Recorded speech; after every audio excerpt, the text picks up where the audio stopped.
हाँ तो स्टूडेंट आपकी फंडामेंटल फोर्सेज चल रही हैं और फंडामेंटल फोर्सेज में हम तीन तरह की फोर्स कर सकते हैं, ठीक है। First is gravitational force,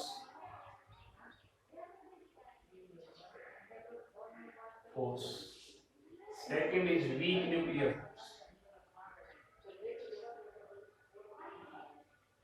and third is electromagnetic force.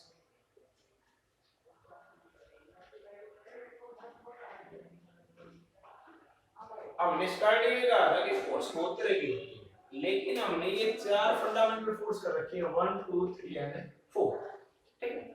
बाकी जो फोर्सेस हैं वो हम इन्हीं के बेस पे डिपेंड कर सकते हैं, डिफाइन कर सकते हैं या बता सकते हैं, समझा सकते हैं। जैसे कि कल आपने इलेक्ट्रोमैग्नेटिक फोर्स किया था, क्या क्या था इलेक्ट्रोमैग्नेटिक फोर्स, तो उसके पीछे दे रखा टॉपिक में कि भाई फोर्स इनटू सरफेस कांटेक्ट या फ्रिक्शनल फोर्स या फोर्स इन स्प्रिंग या टेंशन इन रोप, ये सभी आप किसके रूप में डिफाइन कर सकते हो, इलेक्ट्रोमैग्नेटिक फोर्स को। देखो मैं एक एग्जांपल देता हूं आपको। फ्रिक्शनल फोर्स, फ्रिक्शन समझते हो आप, 9th क्लास में आपने पढ़ा होगा फ्रिक्शन। क्या होता है फ्रिक्शन? जब दो सरफेस एक दूसरे के कांटेक्ट में आते हैं और जब उनके बीच में रिलेटिव मोशन होता है। रिलेटिव मोशन का मीनिंग क्या है भाई, या एक मोशन में आ जाए या फिर दूसरी मोशन में हो, है ना, यानी उनके बीच में डिस्टेंस चेंज होनी चाहिए, समझ में आया कि नहीं, तो रिलेटिव मोशन बोलते हैं। रिलेटिव मोशन आप समझ रहे हैं? रिलेटिव मोशन का मीनिंग ये है कि उनके बीच में डिस्टेंस या तो कम हो या ज्यादा हो, उसको रिलेटिव मोशन बोलते हैं। ये समझ रहे हैं भाई, दो बॉडी है मेरे पास, एक ये है, ठीक है, और दूसरा है इनर्शिया, ठीक है। एक बार इन्हीं का मोशन देख रहे हैं, मैं रिलेटिव मोशन समझा रहा हूं आपको, ठीक है। भाई अगर ये डैश पे मूव कर रहा है तो ये मोशन में, क्योंकि डिस्टेंस बढ़ रही है दोनों, क्लियर है। फिर ये मार्कर मूव कर रहा है, अब भी मोशन का डिस्टेंस बढ़ रही है, क्लियर है। ये दोनों मूव कर रहे हैं तो अब भी मोशन है, क्योंकि डिस्टेंस बढ़ रही है ना। अब अगला केस सुनो, ये दोनों ऐसे चल रहे हैं, क्या अब इनके बीच में रिलेटिव मोशन है क्या? नहीं है। क्यों नहीं है? क्योंकि इनकी डिस्टेंस ही चेंज नहीं हो रही है, बीच नहीं है, क्योंकि दोनों बॉडी सेम डायरेक्शन में सेम स्पीड से चल रही है,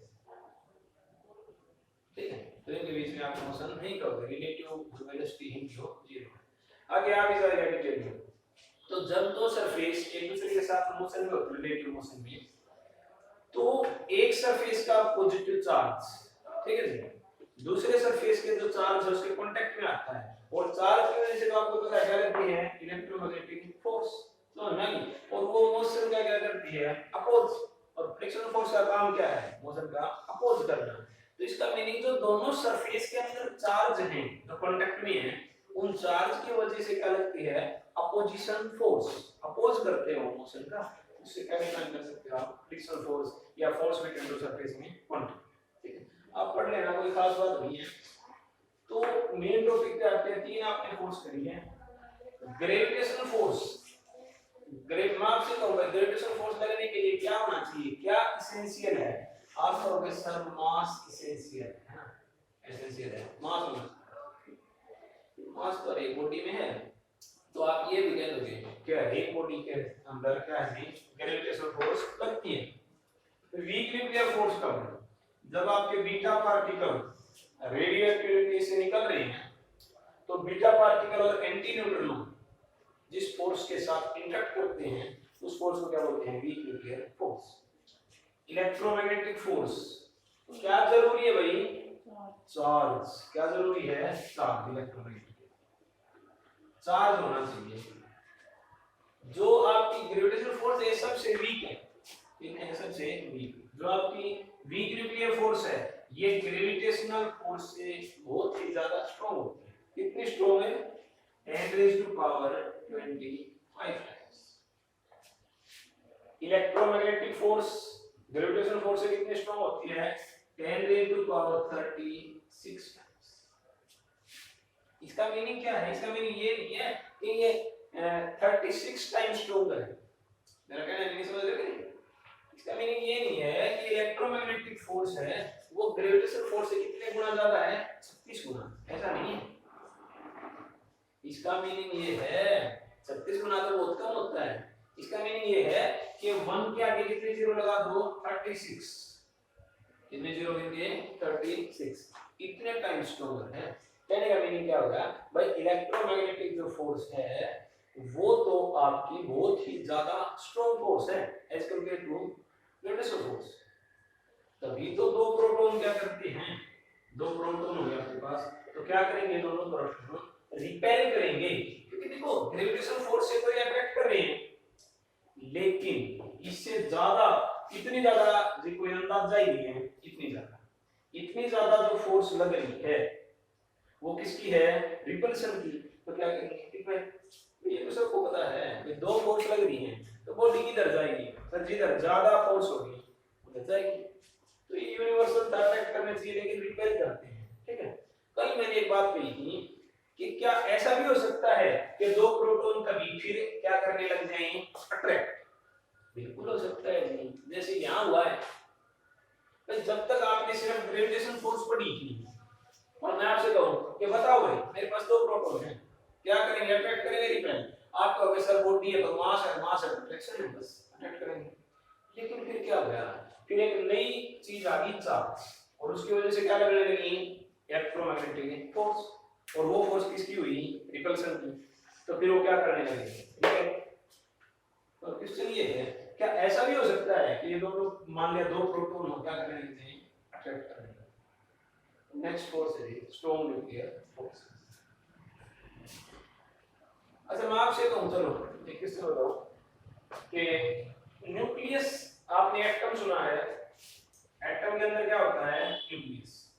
इस न्यूक्लियस का साइज कितना है मैं आपसे कहूं इस न्यूक्लियस का साइज कितना बड़ा है कितना लिखो मैं 10 रेज़ टू पावर -15 मीटर है ना 10 रेज़ टू पावर -15 मीटर यानी कि 1 फर्मी कितना 1 फर्मी हम इसको बोलते हैं। हमने मैंने कल ये बताया बहुत कितना साइज है बहुत ही कम साइज है आप इसका अंदाजा नहीं लगा सकते इतना कम साइज है।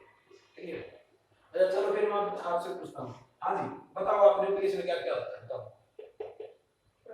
प्रोटॉन होते हैं और क्या होता है न्यूट्रॉन होते हैं साहब प्रोटॉन और न्यूट्रॉन इसके अंदर होते हैं। ठीक है तो अब मैं आपसे एक बात कहूं कि ठीक है प्रोटॉन और न्यूट्रॉन होते हैं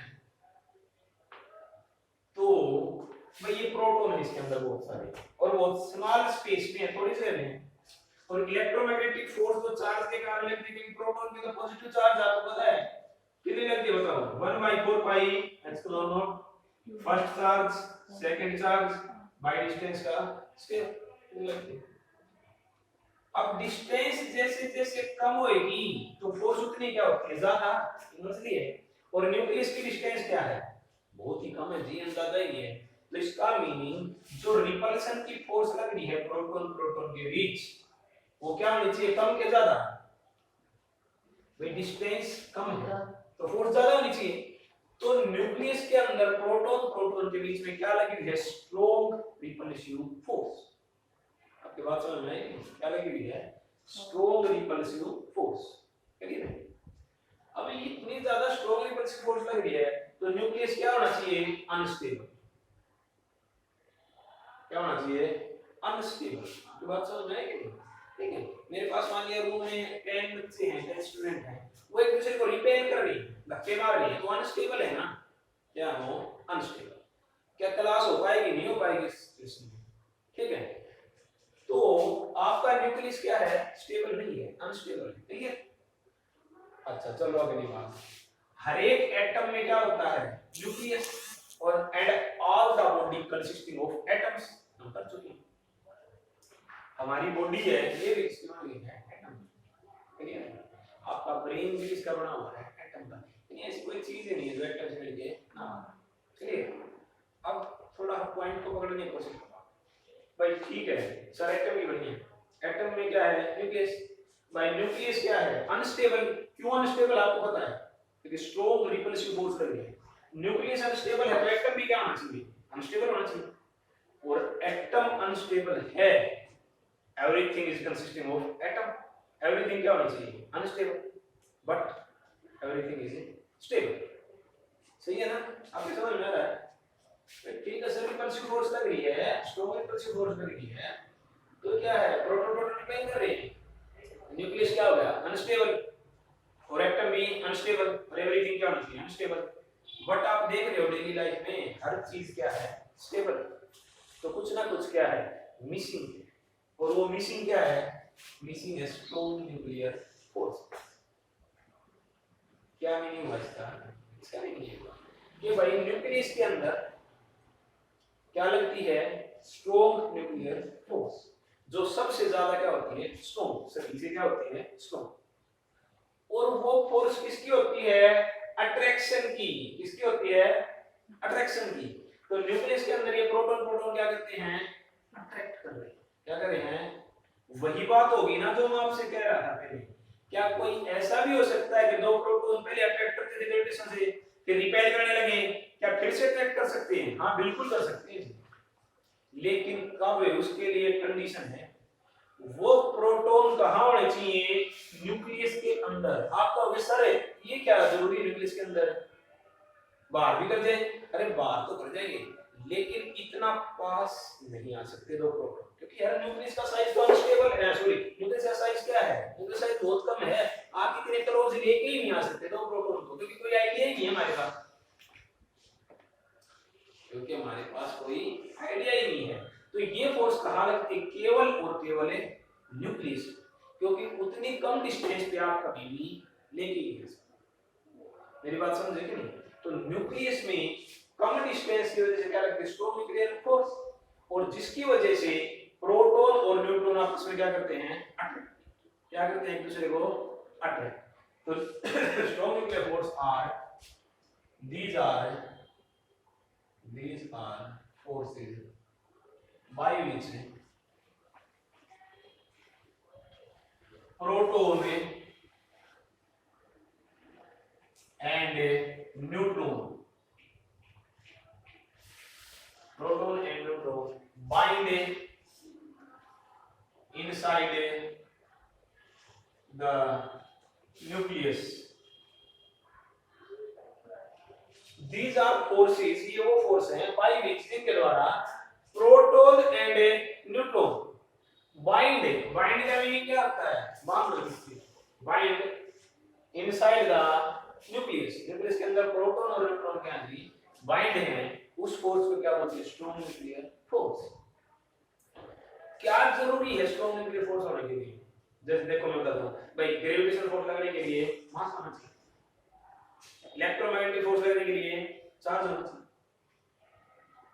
और स्ट्रॉन्ग न्यूक्लियर फोर्स होने के लिए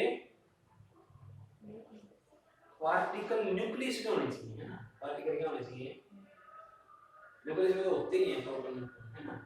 या फिर आप ये कहो कि जी ऑब्जेक्ट बहुत ही क्या होना चाहिए, क्लोज, कितना close, like one Fermi, like एक फर्मी, इतना कितना क्लोज होना चाहिए तब लगेगी, नहीं तो फोर्स नहीं लगेगी। अब इतना क्लोज तो हो ही नहीं सकता ना, ठीक है, क्योंकि बहुत कोई एटम का साइज ही कितना होता है, एटम का साइज 10⁻⁻10 मीटर है ना, 10⁻⁻10 मीटर, नहीं पता एटम का साइज बहुत कम होता है, भाई 10⁻⁻10 मीटर क्या मीनिंग होगा, तो मीनिंग होगा 1 मीटर के कितने में हिस्सा, 0 काउंट करते जाओ, है ना, 10 कर दो, 1 2 3 4 5 6 7 8 9 और 10,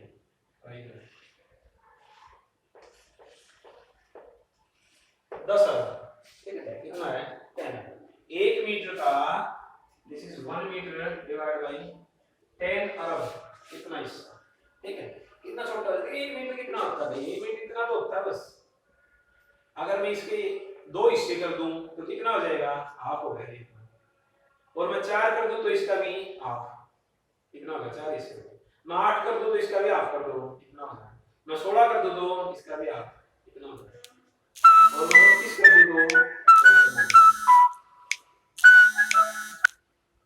तो,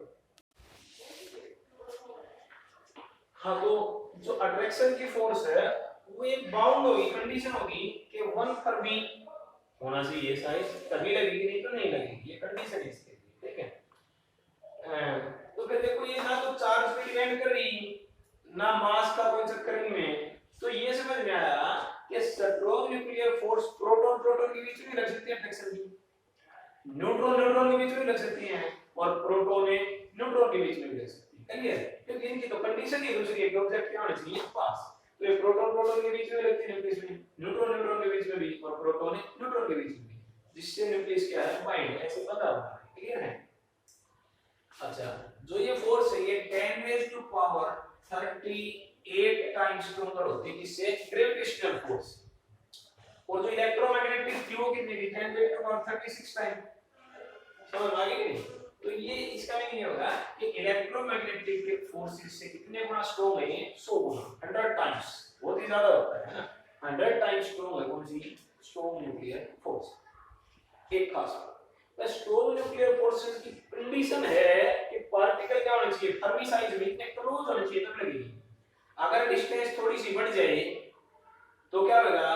तो ये फोर्स लगनी बंद हो जाएगी, क्योंकि इनकी जो कंडीशन है वही टूट जाएगी। अब देखो इलेक्ट्रोमैग्नेटिक फोर्स के लिए चार्ज होना चाहिए।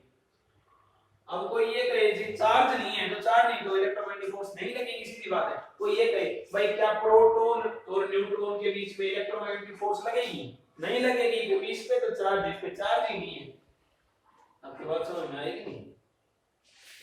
तो आपकी स्ट्रॉन्ग न्यूक्लियर फोर्स की कंडीशन क्या है कि पास होनी चाहिए। अगर थोड़े से भी दूर होगी तो ये फोर्स लगनी बंद हो जाएगी। These are short range forces। क्या है? short range forces हैं, कि जो रेंज है वो बहुत ही कम होती है। ठीक है, इसकी स्ट्रॉन्ग न्यूक्लियर फोर्स। ठीक, आगे देखो, क्योंकि जैसे ही डिस्टेंस बढ़ेगी तो ये फोर्स क्या हो जाएगा? डिस्क्रिया। क्लियर है? तो आपके समझ में आ गया होगा स्ट्रॉन्ग न्यूक्लियर फोर्स क्या है। आप दूसरी तरह से डिफाइन कर सकते हैं, these are the forces, these are the forces which bind nucleons inside the nucleus। है ना? देखो न्यूक्लियस में क्या आ गया? न्यूक्लियस में जो न्यूक्लियस के अंदर है वो आ गई। क्या है न्यूक्लियस के अंदर? आप सभी को पता है, सब प्रोटॉन होते हैं और क्या होते हैं? न्यूट्रॉन। इन दोनों को मिला के हम क्या बोलते हैं? न्यूक्लियस। क्या बोलते हैं? न्यूक्लियस। न्यूक्लियस मींस जो न्यूक्लियस के अंदर है कौन कौन? प्रोटॉन और न्यूट्रॉन। तो आप एक दूसरी तरह से भी तो डेफिनेशन लिख सकते हो। क्या? these are the force which bind nucleons, which bind nucleons inside the nucleus। Clear है? इसकी प्रॉपर्टी क्या है भाई? पहली बात तो सबसे स्ट्रॉन्ग फोर्स क्या है? सबसे स्ट्रॉन्ग फोर्स। दूसरी, जैसे आपकी ग्रेविटेशनल और electromagnetic force obey inverse square law है ना, अनइनवर्स केयर लॉ। क्या मीनिंग है? मीनिंग ये है कि डिस्टेंस बढ़ा दो वहां पे तो फोर्स क्या हो जाएगी? कम। आप डिस्टेंस और बढ़ा दो, फोर्स और भी क्या हो जाएगी? कम। और बढ़ा दो कम हो जाएगी। लेकिन क्या इसमें भी ऐसा है क्या? बिल्कुल भी नहीं है। These are not obey inverse square law because अगर आपने डिस्टेंस बढ़ा दी तो डिस्टेंस बढ़ाते जो कंडीशन है वो खत्म हो गई। पार्टिकल इतने पास ही नहीं रहे, अब वो कंडीशन हटते ही ये फोर्स क्या होगी? डिसअपियर लगेगी। कौन सी लगेगी? Electromagnetic force. वो डिस्टेंस बढ़ाते जाओगे तो फिर वो भी खत्म हो जाएगी। फिर कौन सी लगेगी? ग्रेविटेशन। तो ग्रेविटेशन की आपने प्रॉपर्टी पढ़ी थी, these are the long range forces। ठीक है, अगली नोट ऑफ इनवर्स स्क्वायर हो गया। these are non central force, centre to centre नहीं लगती। नॉन कंजर्वेटिव फोर्स, कंजर्वेटिव भी नहीं है, कंजर्वेटिव नहीं होता है। और इसकी तो प्रॉपर्टी देख लेना। अच्छा, तो इसके अंदर आपने चारों फोर्सेस पढ़ ली हैं। सबसे ज्यादा कौन सी होती है? Strong nuclear force. और एक खास बात ये है कि स्ट्रॉन्ग न्यूक्लियर फोर्स को आप डेली लाइफ में नहीं देख सकते, क्योंकि न्यूक्लियस इतनी छोटी चीजों के बारे में डील नहीं करते, हम देख ही नहीं सकते उनको, तो फिर फोर्स कहां से देगी? ये तो सिर्फ एक आपको बताने का आइडिया था। हम ग्रेविटेशनल फोर्स और इलेक्ट्रोमैग्नेटिक फोर्स इन्हीं के साथ डील होंगे, क्योंकि ये तो बहुत ही स्मॉल मैटर आ जाता है, इसको आप देख नहीं सकते, कर नहीं सकते। ठीक है, तो मैंने आपको चारों फोर्सेस करवा दी, इनको बड़े अच्छे से कर लो। फर्स्ट चैप्टर आपका कंप्लीट हो गया। फर्स्ट चैप्टर में जो दो तीन टॉपिक है कंजर्वेशन, वो बाद में आ जाएंगे, सेकंड यूनिट में है वो। तो कल से अगला चैप्टर शुरू करेंगे फर्स्ट यूनिट का बी, सिस्टम ऑफ यूनिट। आपका फर्स्ट चैप्टर कंप्लीट हो गया, इसको